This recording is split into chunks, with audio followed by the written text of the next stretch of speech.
Mataro or mourvedre is hardly one of the major grape varieties of the world, but it's a very, very important and frankly completely misunderstood variety because, for a start, the two names it has, most commonly, Mataro and mourvedre, are actually for the one and the same grape variety.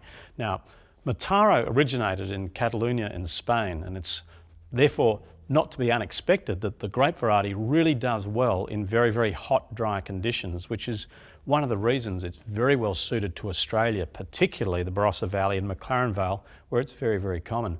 But one of the issues about Mataro is that it has been completely misunderstood through history.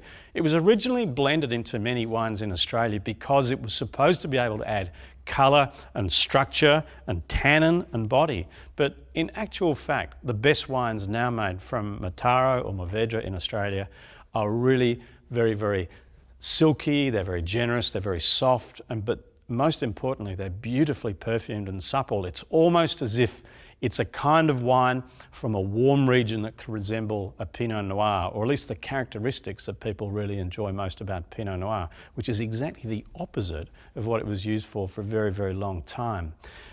Around the world, as it's in its guise as mourvedre, it has been a very, very important part of the blends of southern Rhone Valley varieties from France, where principally with Grenache and Syrah or Shiraz, they are the three most important grape varieties as a collective in the great wines of southern France, including Châteauneuf-du-Pape.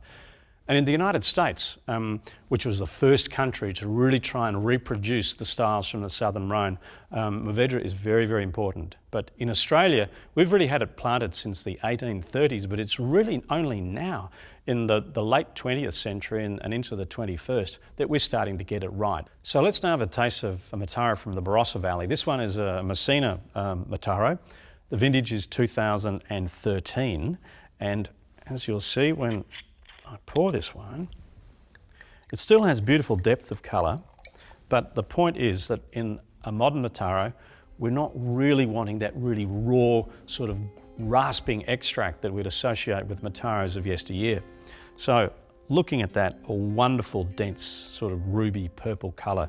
Look, this wine is really only slightly less than 2 years old as of today. So that colour is still fantastically purple and very vibrant and very youthful. To smell it, really heady sort of confiture aromas of dark berries, plums, maybe a little bit of cranberry, a little bit of mulberry. Very intense, but also those fruit aromas are lifted by very sweet sort of aromas of blue, red flowers. It's very, very floral, quite alluring, and there's just a note of spice beneath that. Conventional Mataro these days is made with a very, very sensitive use of oak, so I wouldn't expect to see a lot of chocolate, vanilla, cedary oak character, and I don't in this wine. It's been sensibly left in the background.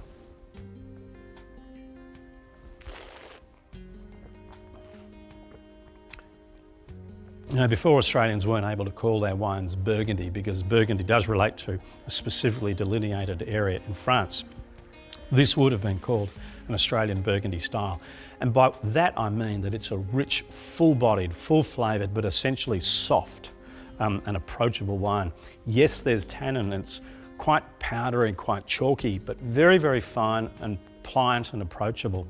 The key thing about this wine is its richness and intensity of fruit, that pristine, almost translucent dark berry, dark plum flavour that just goes on and is able to finish with sort of savoury, earthy qualities. It's a far cry from the traditionally sort of sweet, excessively jammy South Australian red wine from yesteryear. So there's just a touch of sort of European nous that's been introduced to the winemaking attitude and philosophy here.